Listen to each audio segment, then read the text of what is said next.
Entonces tengo el título, que tiene que ver con el contenido. El texto, que es imprescindible. ¿Sí? El tema que voy a desarrollar y empiezo a trabajar con la introducción. ¿Está? Una vez que yo ya tengo la introducción, lo que hago es desarrollar el tema. Ahora sí, trato el asunto de fondo. Desarrollo el tema de mi mensaje. Y ahí tengo 15, 20 minutos en un sermón de media hora, y les digo que media hora es suficiente. En un sermón de media hora yo tengo 20 minutos para explayarme en lo que es el asunto de mi mensaje, lo que es el corazón de mi mensaje. Se supone que ahí ya al oyente lo tengo a punto caramelo, lo capté, entonces ahora le cuento el asunto, el motivo de mi mensaje, el corazón de mi mensaje. Hay predicadores que lo hacen, pero corta el clima del mensaje. Porque volvemos a lo mismo, estás fraccionándolo y lo estás separando, cuando vos lo que tenés que hacer es unirlo. En parte lo que dijo Damari recién es cierto. Vos tenés que unirlo y tenés que unirlo de tal manera que se note pero no se vea. Si vos lo cortás, entonces producís un enfriamiento del tema y corres el riesgo. Piensen que cualquier distracción mínima, analícense ustedes como oyente, cualquier distracción mínima lo saca del mensaje. Muchos mensajes son muy lindos, pero les falta la dinámica que tienen que tener. Entonces, como le falta la dinámica, el oyente empieza, chao, se fue, se fue. Lo perdiste. Entonces hay que tener cuidado con eso, de trabajarlo, de desarrollarlo y que no se note, ¿sí? Que está unido, aunque está unido, ¿sí?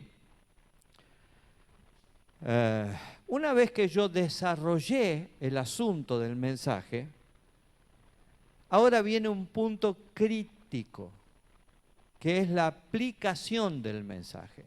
Para esto me tengo que tomar, si el mensaje tuvo 30 minutos, 3 minutos, 4 minutos, 5 minutos para la aplicación del mensaje. ¿Qué es la aplicación del mensaje? Es llevármelo al mensaje a hoy, a mí. A ver, está muy lindo que Moisés cruzó el Mar Rojo. Pero ¿eso en qué me influye a mí? Si yo no voy a cruzar ningún mar. Hay predicadores que hacen un desarrollo muy lindo de la palabra, pero después no lo aplican. Y como no lo aplican al oyente, queda como un cuento. Queda como una historia que les estoy contando, como una película que les estoy narrando. El mensaje no puede carecer de aplicación. Yo tengo que aplicarlo. ¿Qué hay de mí en esta historia?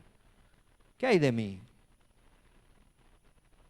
¿En qué me toca esta palabra? ¿En qué me llega esta palabra? ¿Cómo hago para que esa palabra sea parte de mi vida diaria? ¿Se entiende lo que les digo? La aplicación es fundamental para el predicador y para el oyente. Es llevarme la palabra que leí y que desarrollé a mi necesidad, a mí hoy. ¿Se dan cuenta? Muchos predicadores tienen problemas en esto. Y el asunto es que el mensaje, uno dice, sí, estuvo lindo, pero no me llegó. Y claro, no llegó porque no hubo una aplicación. Porque no me dijo qué rol juego yo en ese mensaje. No me dijo en qué me afecta ese mensaje a mí. O cómo yo tengo que hacer. Usted me cuenta toda la película, ¿sí? Pero usted no me dice cómo yo tengo que hacer si estoy en ese problema. ¿Y entonces de qué me sirvió el mensaje a mí?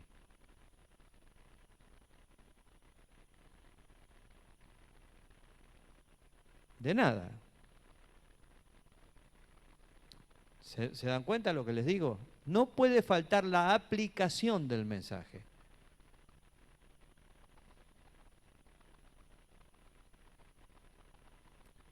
La aplicación tiene que ver con llevar lo que acabo de desarrollar a la vida del oyente, a la vida de la persona.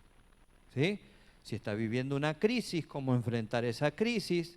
Si tiene un problema, cómo solucionar ese problema. Llevarlo a la vida diaria, a las cosas cotidianas. Si no, me está dejando una historia nada más, me está contando un cuento, como cuando yo era chiquito que mamá se sentaba en la cama y me contaba cuentos. Pero esos cuentos no me decían nada más que una historia. ¿Sí? Estaba muy lindo, después nos dormíamos. Ahora, la predicación es otra cosa. La predicación es, vos me mostrás una realidad. ¿Cómo esa realidad me afecta a mí?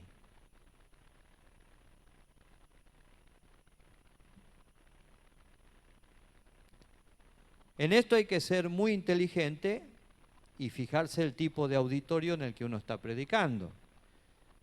¿Sí? Si es mayoría de almas nuevas, contexto social. Por ejemplo, un predicador muy exitoso en Latinoamérica decide incursionar en Europa. Lleva su mensaje acerca de la prosperidad y les predica sobre la prosperidad en Europa. Resultado, fracaso rotundo. Porque no son las mismas necesidades en Europa que en Latinoamérica. Entonces, cuando él lo aplicó en Europa, como en Latinoamérica, el mensaje fracasó. Y vino destruido por dentro. Pero el error fue de él. Porque no aplicó la palabra a la necesidad del oyente que tiene.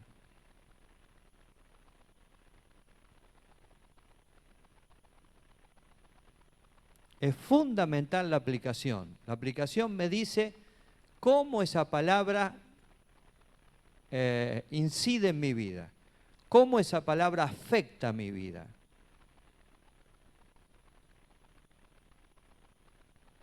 ¿Sí? Supóngase, yo le cuento, Pedro y Juan subían a orar a la hora novena, a las 3 de la tarde, la oración. Encontraban un paralítico, lo agarraron de la mano, bueno, toda la historia. ¿Sí? Termino ahí, cierro y me bajo. Y usted dice, ¿y yo?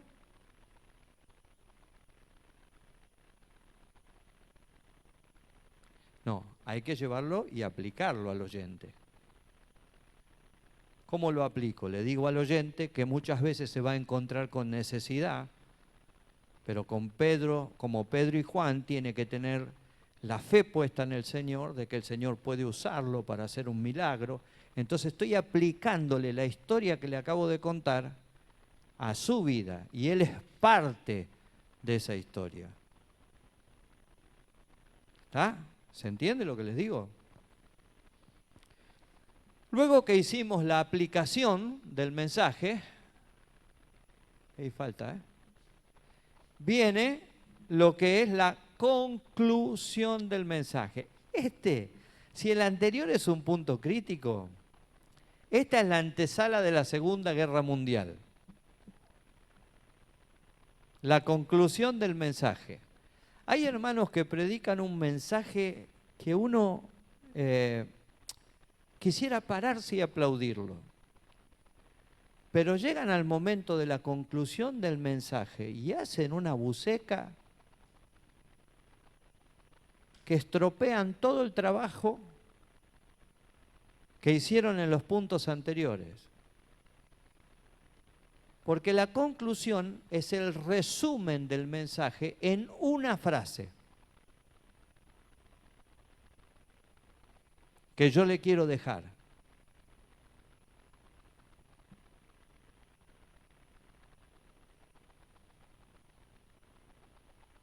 Por ejemplo, el domingo en la tarde, ¿cómo no voy a amarte? Esa es la conclusión. Muchos predicadores llegan acá y empiezan, y ya termino. No diga eso, por favor, se lo pido, no lo diga.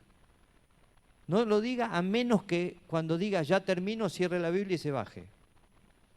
Porque mentalmente el oyente se prepara para el final del mensaje.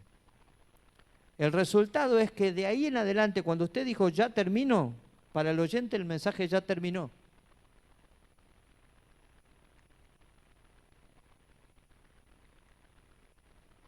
¿Se entiende? Entonces, la conclusión es fundamental. Una frase que resuma mi mensaje. Una frase, no es volver a predicar todo el mensaje otra vez, porque algunos vuelven otra vez al principio. Chao, cuando arrancó otra vez, empezó por Adán, llegamos a Juan el Bautista y volvió otra vez Adán, nos tiramos todo en paracaídas. Se no termina más este cristiano. No, es una frase que cierre al mensaje y que le deje al oyente lo que fue el motivo de mi prédica. Una frase. ¿Sí? Fíjense que muchos predicadores no trabajan lo que es la conclusión. Entonces después empiezan a dar vuelta y dar vuelta y dar vuelta. Y parecía que iba a terminar y arrancó otra vez. Le puso otra vez primera, ¿no? Y uno está sentado ahí y dice, chao. Y parece que va a terminar y encima dice, ya termino, ya termino. Y arranca otra vez. Otra vez salió para la autopista. No, la conclusión es fundamental. Cierra el mensaje, es una frase que yo quiero dejar, impactante, que fue el motivo de mi mensaje. Y con eso tengo que aprender a cerrar. Muchos hermanos usan como conclusión un testimonio, muchos hermanos usan como conclusión los mismos argumentos que usamos en la introducción, mucho más breve, obviamente. Hay predicadores como mi primer pastor que tienen una frase y con esa frase cierran el mensaje. Mi primer pastor decía siempre, siembra vientos y cosecharás tempestades. Sembremos siempre cariño y amistad y recogeremos bendiciones del Señor. Con el tiempo la primera parte la sacó y decía siempre la segunda parte, que era sembremos siempre cariño y amistad y recogeremos bendiciones del Señor. Era la forma que él tenía de cerrar el mensaje. Ya cuando él decía sembremos ya sabíamos que terminaba. De eso, más de ahí no había. ¿Sí? Pero lo importante es que yo entienda que el oyente se prepara para el final, mentalmente. Entonces, cuando estoy en la conclusión es una frase contundente, llamativa, profunda, que le diga al oyente, este fue el mensaje. Esto es lo que quise dejarte. ¿Se entiende? Lo estamos viendo en líneas generales, lo vamos a ir trabajando, ¿sí? Vamos a ir trabajándolo todas las semanas, pero lo estamos viendo ahora en líneas generales para que ustedes tengan un paneo de lo que es el esqueleto de un sermón, lo que es el bosquejo de un sermón, ¿sí? Queda un último punto, y ese punto es optativo. Y digo que es optativo porque hay muchas iglesias que no permiten que se haga la invitación.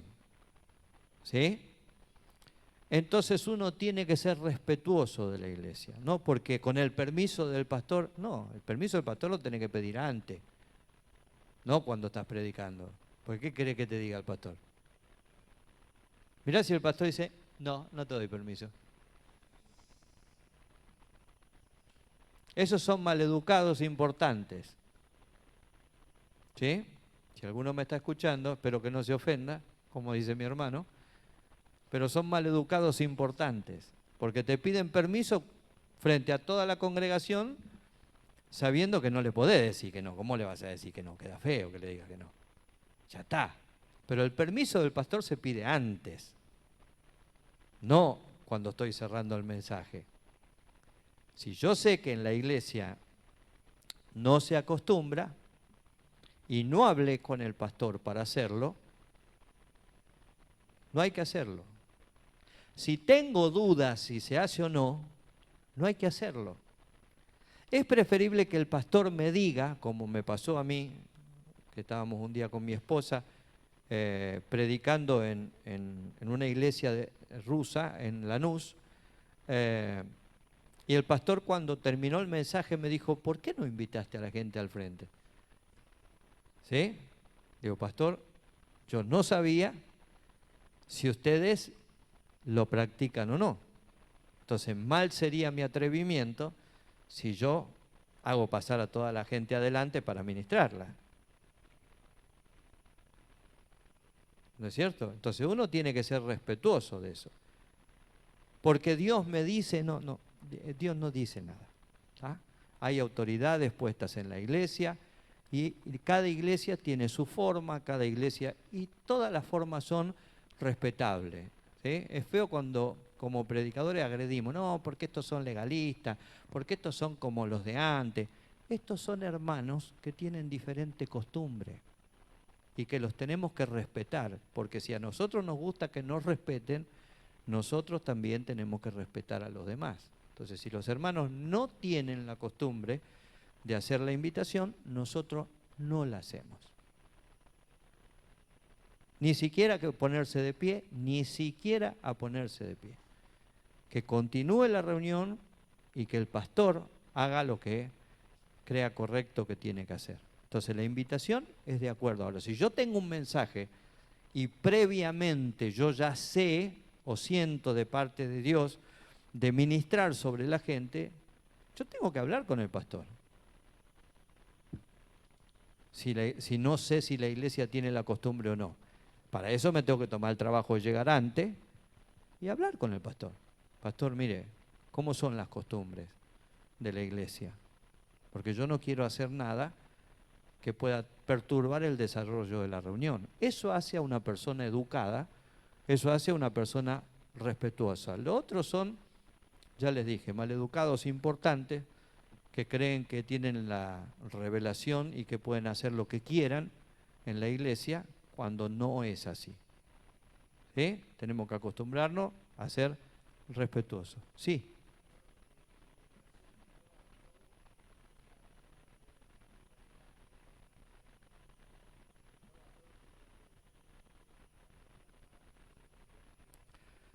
Si no hay costumbre en la iglesia de hacerlo,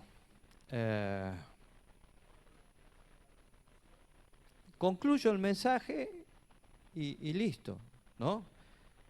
Porque, ¿qué pasa? Puedo generar un malestar y a lo mejor los hermanos que están enseñados de otra manera terminan perdiendo el mensaje, que fue muy lindo, pero como yo hago algo que ellos no están acostumbrados y a lo mejor el pastor le dijo que eso está mal, y tiene derecho a decírselo porque es el pastor de esa iglesia, ¿sí?